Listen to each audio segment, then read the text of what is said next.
विधानसभा के सेशन के अंदर आप लोगों ने भी सोशल डिस्टेंसिंग मेंटेन कर हरियाणा निवास के अंदर से पूरे सेशन को कवर किया और बेहद अच्छे तरीके से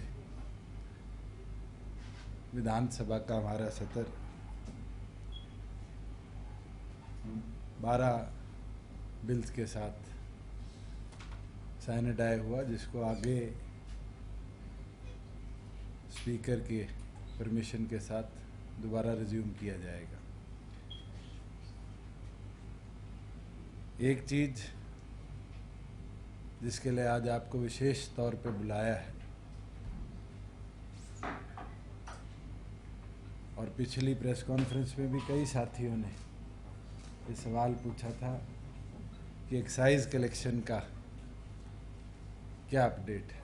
लोग बारी बारी शराब घोटाला कह रहे हैं। आज उसको साझा करने के लिए, क्योंकि पहला क्वार्टर 19 तारीख को समाप्त हुआ, डाटा हमने कंपाइल कराया और आज साझा करते हुए स्नेह होता है कि 2020-21 एक्साइज पॉलिसी के पहले क्वार्टर के अंदर प्रदेश में एडिशनल 262.98 करोड़ रुपया ड्यूटी के तौर पर हमने कलेक्ट करने का काम किया है, जिसके अंदर 74.80 करोड़ रुपया कोविड सेस जो प्रदेश सरकार ने कोरोना महामारी के लिए कैबिनेट में प्रस्तुत किया था, उसको ऐड किया गया है। बिल्कुल। इसके साथ पहली बार है कि जो एडिशनल एक्साइज ड्यूटी होती है, जो एडिशनल सेल होती है अलॉटेड कोटे से, उसके अंदर भी पिछले वर्षों के मुताबिक अगर मैं 16-17 की बात करूं तो 2 करोड़ 88 लाख, 17-18 की बात करूं 3 करोड़ 1 लाख, 18-19 की बात करूं तो 1 करोड़ 30 लाख, पिछले वर्ष की बात करूं तो केवल मात्र 1 लाख, और इस बार 27.33 करोड़ रुपया एडिशनल एक्साइज ड्यूटी के तौर पर प्रदेश के अंदर आया है। प्रदेश के अंदर पिछले वर्ष 6 इवेंट्स का एक जोन था, जिसके अंदर 382 जोन्स थे।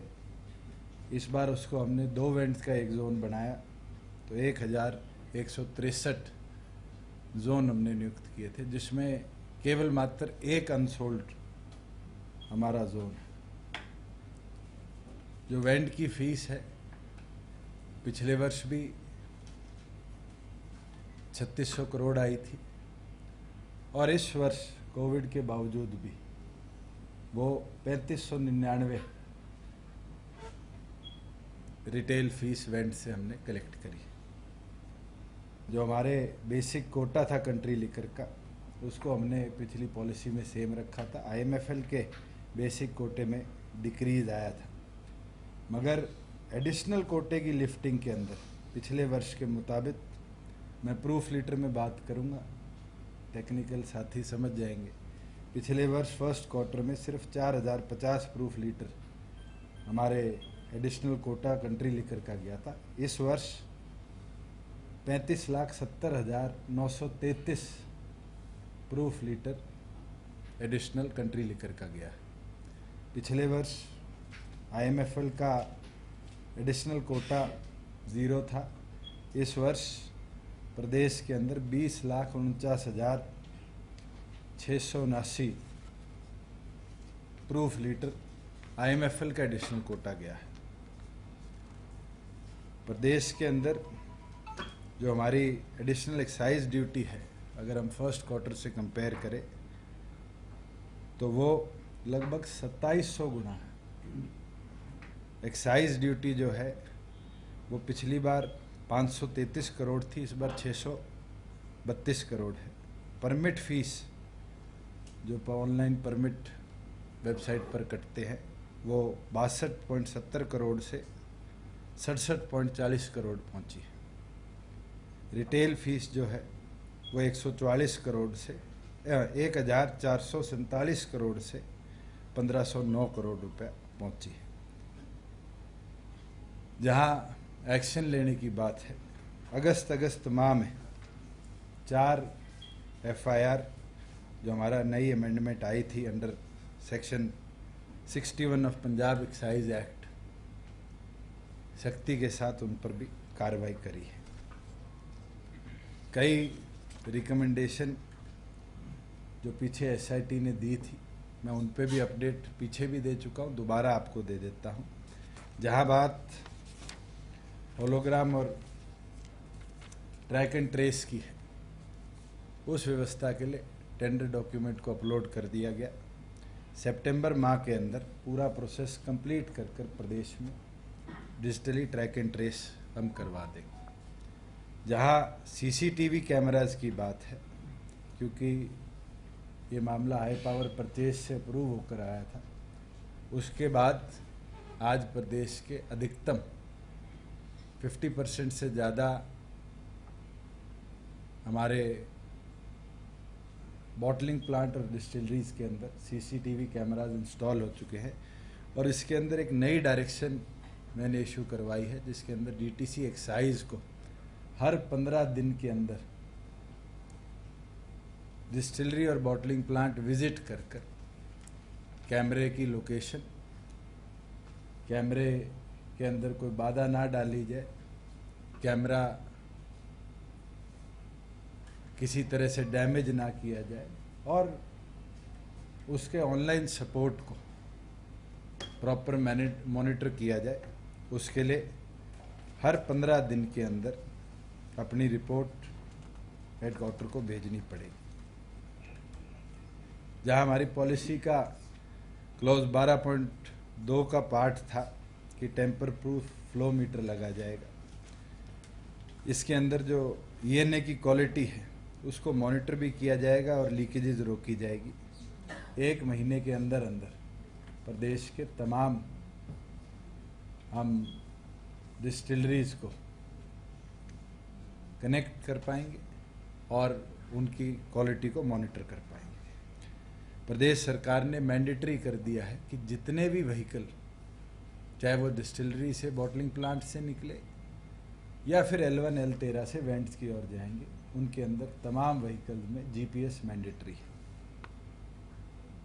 पहले ऑडिटिंग चला करती थी, अब हमने स्पेशल डायरेक्शन दी है कि एक्साइज के अंदर स्पेशल ऑडिट हर महीने का एक स्पेशल टीम ऑडिट की बनाकर, जिसके अंदर चीफ अकाउंट अफसर, सेक्शन अफसर ये ऑडिट भी करेंगे और इसकी कंप्लायंस रिपोर्ट को भी मंथली तौर पर हमें देने का काम करेंगे। हिप्पा के अंदर भी हमने कल एक नए अधिकारी को पोस्ट किया है और इसी उद्देश्य के साथ किया है कि बेटर ट्रेनिंग जो हमारे एम्प्लॉयज़ हैं, ख़ास तौर पर जो इन्फोर्समेंट का काम करते हैं, उनकी हम करा पाएंगे। जहाँ परमिट्स एंड पासेस की बात है, पिछले कई वर्षों से परमिट एंड पासेस ऑनलाइन प्रदेश के सॉफ्टवेयर के साथ इशू होते हैं और हमने उसके अंदर स्पेशल डायरेक्शन दी है कि जो भी पीछे परमिट इशू हुए थे, जिन जिन अधिकारियों की कमी के कारण हुए थे, उनके खिलाफ अप्रोप्रिएट कार्रवाई भी करने का काम किया जाएगा।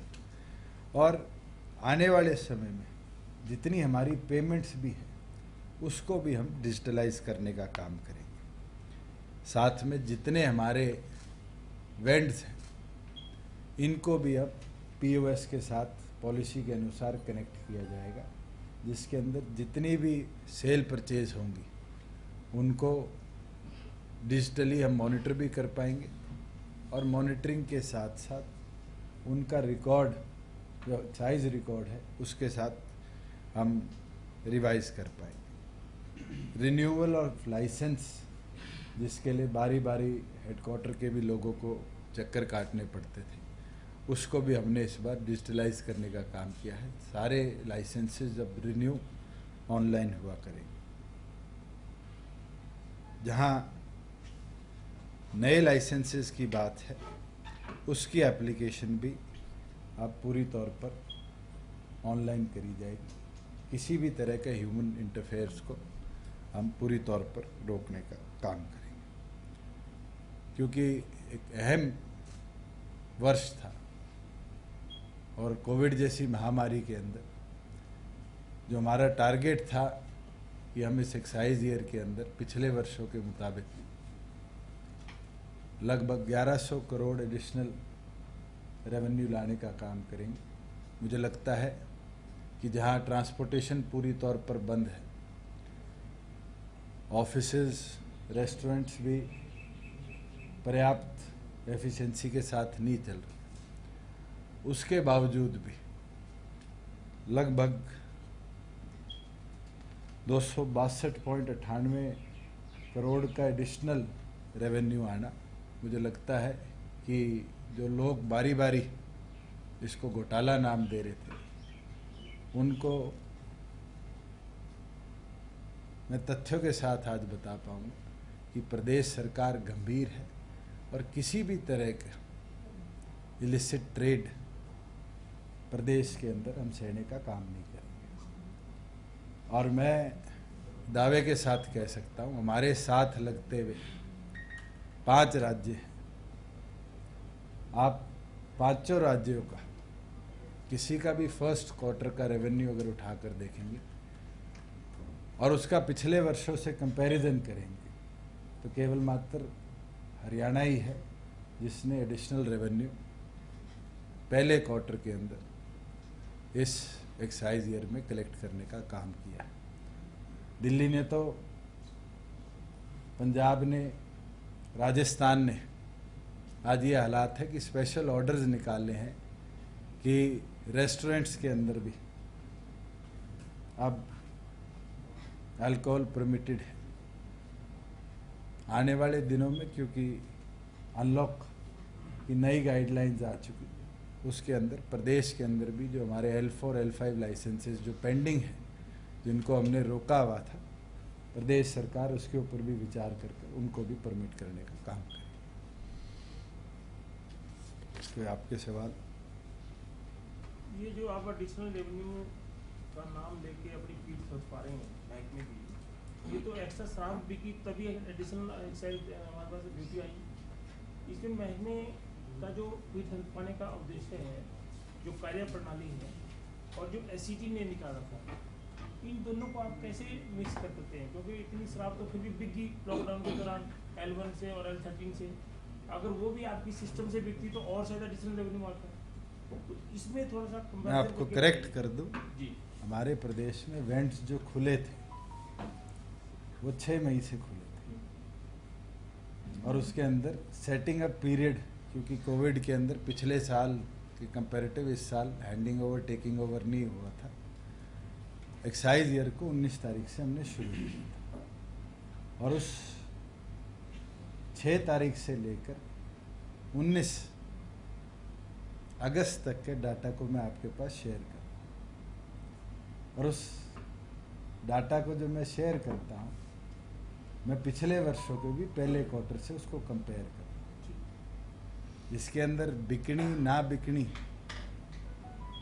अगर हमने प्रदेश के अंदर 99.9% वेंड सेल करे हैं तो इसका मतलब प्रदेश के अंदर पॉलिसी का हमें बदलाव का फ़ायदा दिखा है और उसी कारण एडिशनल 350 करोड़ का रेवेन्यू प्रदेश को आया है।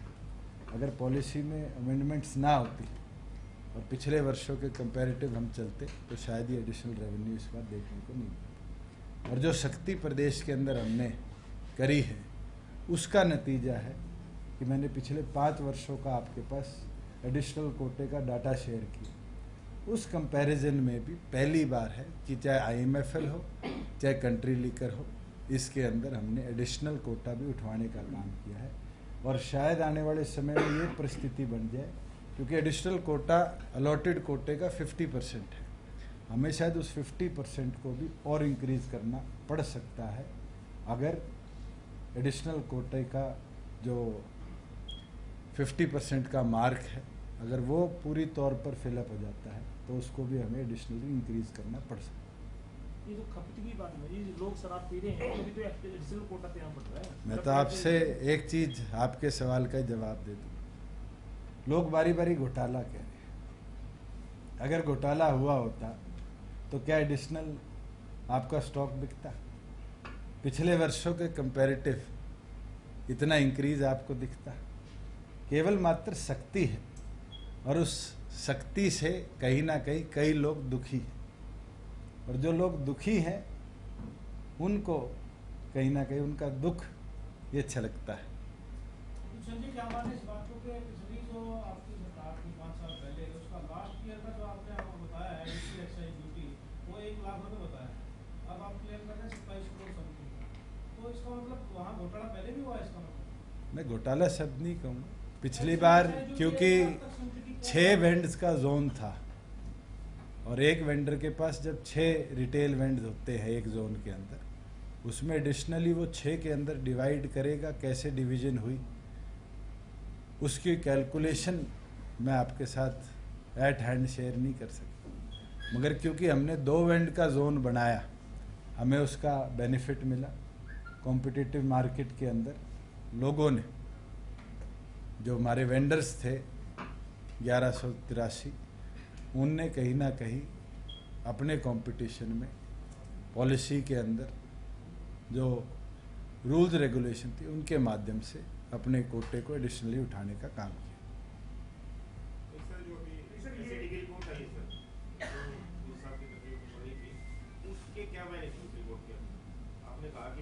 आखिरी 3 पन्नों पर एससीटी ने अपनी रिकमेंडेशन दी, और मुझे लगता है मैंने उन तीनों पन्नों की रिकमेंडेशन के ऊपर प्रदेश में एक्साइज डिपार्टमेंट ने क्या क्या एक्शन लिया है, किस प्रकार से कदम उठाए हैं, 1 महीने के अंदर अंदर उनको हम कैसे कंप्लाई करेंगे, उसके ऊपर अभी बताने का काम है। जिनने परमिट्स इशू करे थे, जो एयरिंग ऑफिशियल्स हैं, क्योंकि 91 के आसपास परमिट इशू हुए थे, उसमें मूवमेंट नहीं हुई थी, मगर वो परमिट कैसे इशू हुए 27 से लेकर 30 तारीख तक, उसकी ऑलरेडी हमने इंक्वायरी शुरू कर दी है। कोई एयरिंग होगा तो उसके खिलाफ कार्रवाई। कितने अधिकारी हैं ऐसे जो 5 जिलों के अंदर ये परमिट इशू होते हैं।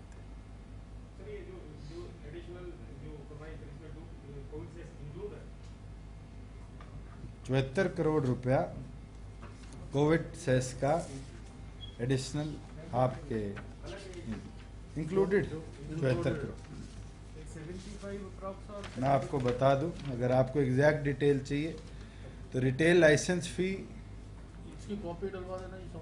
आपको एनेक्सर्स दे दूं, ज़्यादा बेहतर रहेगा आपको समझने में। मगर इसके अंदर जो कोविड सेस है वो आपका 74.80 करोड़ रुपया है, और टोटल जो आपका रेवेन्यू है वो 262.90 करोड़।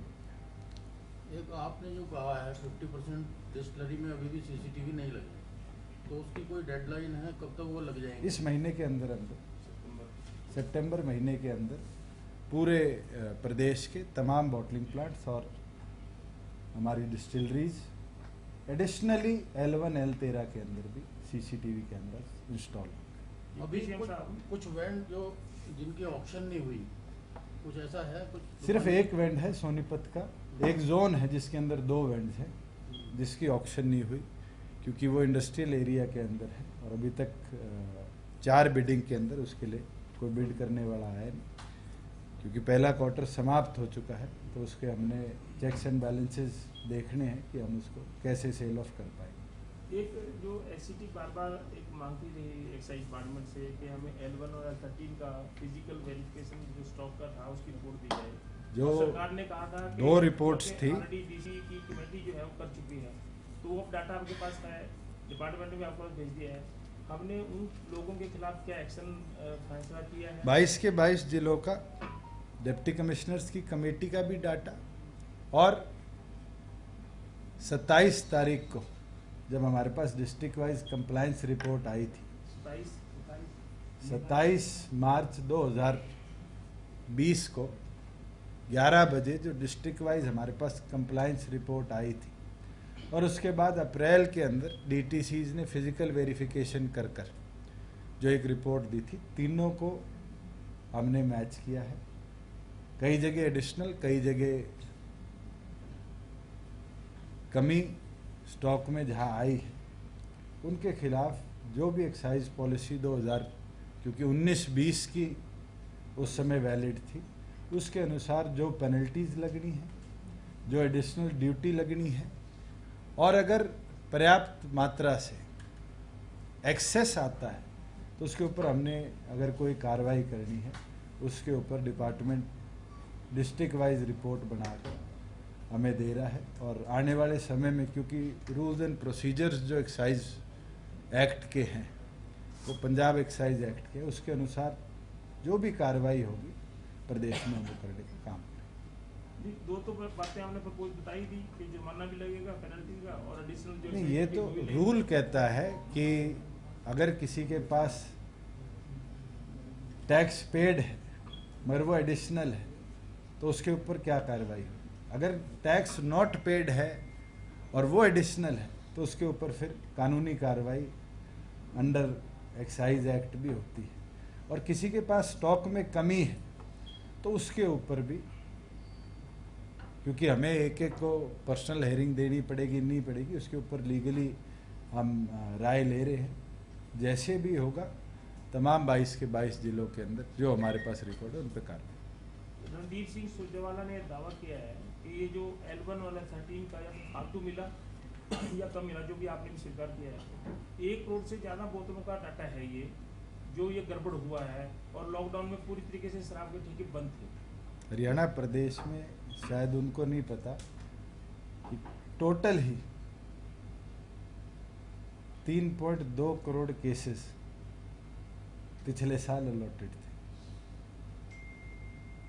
अगर उसके अंदर 1 करोड़ एडिशनल बोतल आई है, गायब हुई है, तो उसका प्रदेश को कितना रेवेन्यू एडिशनल आया होगा वो तो एक्साइज डिपार्टमेंट के पास पहले ही रिकॉर्ड हो। नहीं, वो तो तब तो हम जहाँ कमी है, नहीं, हम तो आपसे ये पूछ रहे हैं, वो दावा तो विपक्ष के नेता हैं, उनको जो जानकारी मिली, जो आप महकमे के मंत्री भी हैं, डिप्टी चीफ मिनिस्टर भी हैं, आप ही बता देना कि कितना कम मिला, कितना ज़्यादा मैं मिला। आपको जो बता रहा हूँ, क्योंकि हमने डिस्ट्रिक्ट वाइज 3 अलग अलग वेरिफिकेशन रिपोर्ट्स की मॉनिटरिंग कर, क्योंकि हमें एक एक वेंट्स को वेरीफाई करना पड़ेगा। किसी वेयर हाउस से अगर वेंड में गई हुई थी और वेंड सील हो गया और बाद में वो स्टॉक जब डिप्टी कमिश्नर ने चेकिंग करी वहाँ मिला, तो उस वेरिएशन को वेरीफाई करने के बाद ही हम उसके ऊपर एक्शन लेंगे। तो क्या अभी वेरिफिकेशन चल रही है उसके बारे में? डिस्ट्रिक्ट वाइज एक एक L1 L13 पर, क्योंकि हमारे पास इंडिविजुअल L1 L13 का डाटा है, ना कि L2 L14 का। अब L2 L14 में कितना स्टॉक था, अब उनकी चेकिंग करें। उनकी चेकिंग तो नहीं हो सकती क्योंकि नेक्स्ट ईयर के वेंड्स हो गए, मगर उनमें से कितना स्टॉक जब डिप्टी कमिश्नर ने वेरीफाई किया वापस आया, क्योंकि वो वेंड्स बिल्कुल पूरी तौर पर बंद हो गए थे, उसके ऊपर सील्ड है। वो तो सारे एक्साइज पेड है, सब पे होलोग्राम है। पर तीन रिपोर्ट के बाद में आज डिप्टी चीफ मिनिस्टर साहब 5 महीने के बाद ये नहीं बता पा रहे हैं कि भी शराब कितनी फालतू मिली थी, कितनी कम मिली थी। मैं आपको एक स्पेसिफिक एनेक्स्टर बना के दे दूंगा डिस्ट्रिक्ट वाइज, जिसके अंदर एक्सेस और शॉर्टेज का। पता लगे जो लोग घोटाला कर रहे हैं उनको पता बिल्कुल, लगे। मैं आपके साथ साझा करूँ। घोटाला और एसईटी तो खारिज ही कर रहे हो आप फिर दोबारा आज भी। मैं तो आपको बता रहा हूँ कि अब अगर हमें एडिशनल रेवेन्यू आया है तो उन लोगों को ये जवाब तो मिल गया कि किसी तरह का घोटाला नहीं। प्रदेश के अंदर एक्साइज डिपार्टमेंट के अधिकारियों ने बहुत अच्छी तरीके से पहले क्वार्टर में कार्य किया है और मैं उनका आभार जताता। ये तो आपने आप क्लियर कर ही दिया। एक सवाल और था मेरा, आपने बड़े कॉन्फिडेंट से कही थी कि जुलाई में खुशखबरी दे देंगे जी, मंत्रिमंडल विस्तार हो जाएगा, मिठाई खिलाएंगे। वो बात करना अटक गई। सीएम साहब आज भी कह रहे हैं अभी तो सीएम साहब तंदुरुस्त हो जाए, हमारे 2 कैबिनेट के साथी तंदुरुस्त हो जाए और हमारे अगस्त तक खत्म होने को है, अब कब 6 विधायक तंदुरुस्त हो जाए। 14 दिन में हो जाएगा वो भी। चलो 14 दिन में आ जाएंगे, आपको 14 दिन में दे देंगे। 14 दिन बाद दे देंगे ना। मुख्यमंत्री अभी कोरोना पॉजिटिव है, वो स्वस्थ हो जाए। डिसीजन इस वक्त कहीं ना कहीं आप ही की तरफ लोगों की निगाहें हैं, क्योंकि मुख्यमंत्री जी हॉस्पिटल में। स्कूल एसोसिएशन से जुड़ा हुआ एक सवाल है। प्राइवेट स्कूल एसोसिएशन कोर्ट में गई फीस को लेकर के, ट्यूशन फीस और एनुअल फीस को लेकर के, लेकिन लेकिन उनका कहना है कि सरकार ने इसको लेकर के आदेश जारी नहीं किया, और दूसरी तरफ जो उनकी बसें खड़ी हुई हैं उन बसों पर पेनल्टी दी जा रही है ईयरली पासिंग को लेकर के, क्योंकि वो ऑलरेडी पहले ही उनको ना तो बस फीस मिल रही है, ना कोई और एक्सपेंडिचर वो ले पा रहे हैं। देखो, कल एजुकेशन के एग्जामिनेशन का एक रिलेटेड क्वेश्चन विधायक गीता बुक्कल जी ने भी उठाया था। मुझे लगता है एजुकेशन मिनिस्टर ने एक एक ब्लॉक लेवल पर कमेटी निर्धारित करी, जिसके अंदर बीईओज, पेरेंट्स, स्टूडेंट्स और टीचर्स के साथ बारी बारी रिव्यू किया जा रहा है, और एक सेंटर के आदेश के बाद कैसे व्यवस्था को चलाया जाए उस पर काम करें। जहाँ स्कूल फीस के ऊपर बात है, इसके ऊपर कोर्ट ने ट्यूशन फीस लेने के ऑर्डर्स दिए हैं, और अगर कोई स्कूल उससे फालतू ले रहा है तो उसके खिलाफ एक्शन प्रदेश सरकार ले सकती है, अगर कोई कंप्लेंट हमारे पास आती है। जहाँ बस पासिंग के बात है, लॉकडाउन के अंदर तमाम ऐसी व्यवस्था फ्रोज़न मानी गई थी, चाहे कोई वर्किंग टेंडर हो। अनलॉक के बाद बैंक्स क्या कार्रवाई कर रहे हैं, या फिर ईयरली परमिट्स के ऊपर क्या एक्शन लिया जा रहा है, मुझे लगता है ट्रांसपोर्ट डिपार्टमेंट बेहतर बताएगा। कर्जे का हमेशा से सवाल रहता है कि कर्जा बढ़ गया है हरियाणा के ऊपर। सर, कल जो लिमिट बढ़ाई गई है 2% की, कि 5% तक जो है अब सरकार कर्जा ले पाएगी, तो क्या इनको आगे पूरे देश के अंदर 1.5 महीना पहले रिव्यू करने के बाद ये निर्णय लिया गया, क्योंकि कोविड के अंदर वर्किंग कैपिटल प्रत्येक प्रदेश को एडिशनल चाहिए, और उसके लिए जब पहली बैठक हुई थी उसके अंदर भी एपेक्स ग्रुप में, जिसमें नेता प्रतिपक्ष भी थे, तमाम लोगों ने ये बात कही थी कि प्रदेश की फंक्शनिंग, सैलरीज, पेंशन्स रेगुलरली चलती रहे। इसके लिए चाहे हमें एडिशनल फंड्स भी लेने पड़े, हम वो लें। और जब केंद्र ने 2% की वृद्धि की परमिशन दी, तो प्रदेश सरकार की फंक्शनिंग बेहतर हो, इकॉनमी में पैसा का फ्लो पहले जैसा रहे, लोगों को रोज़गार मिलते रहे, उसके लिए, क्योंकि फंक्शनिंग बहुत ज़रूरी हैं अलग अलग डिपार्टमेंट्स की, ये एडिशनल फंड विड्रॉ की। कल विधानसभा इस तरह की पेंशन देने में या फिर तनख्वाह देने में दिक्कत आ रही सरकार को, कर्जा ज़्यादा लेना। मैं एक चीज़ ज़रूर आपके साथ साझी कर सकता हूँ कि 29 राज्य हैं, बची यूनियन टेरिटरीज तो सारी केंद्र द्वारा मॉनिटर्ड है। 29 राज्यों के अंदर शायद हरियाणा इकलौता ऐसा राज्य होगा जिसने टाइमली अपने एम्प्लॉयज़ की सैलरी दी, प्लस जो हमारे प्रोजेक्ट्स इन वर्किंग थे उनको भी अनलॉक 1 के अंदर सबसे पहले रीस्टार्ट करने का काम किया, चाहे वो बड़े प्रोजेक्ट्स का निर्माण की बात हो, चाहे हमारे कंस्ट्रक्शन प्रोजेक्ट्स को दोबारा इफ़ेक्टिवली चलाने की बात हो। और प्रदेश सरकार ये विश्वास दिलाती है कि इसी मजबूती के साथ प्रदेश को प्रगति के पथ पर ले जाती रहेगी। कल आपके चाचा श्री अभय सिंह चौटाला प्रेस कॉन्फ्रेंस करने आए थे यहीं पर नीचे, उन्होंने कहा कि चौधरी देवीलाल का जो सपना था राइट टू रिकॉल, और जिसमें डिप्टी सीएम साहब ये बार बार कहा गया कि राइट टू रिकॉल का चौधरी देवीलाल का सपना पूरा करेंगे, वो तो एमपी और एमएलए के लिए था। पंचायती राज में तो पहले से 1994 के पंचायती राज एक्ट में प्रावधान है कि नो कॉन्फिडेंस मोशन सरपंच के खिलाफ ला सकते हैं, तो इसमें कौन सी बहुत बड़ी बात होगी? राइट टू रिकॉल तो एमपी एमएलए। आप उनको सीरियस पॉलिटिशियन लेते हो? नहीं, हम तो आपको 1999 के अंदर चौधरी बंसीलाल जी ने राइट टू रिकॉल की व्यवस्था को पंचायती राज एक्ट से हटा दिया था।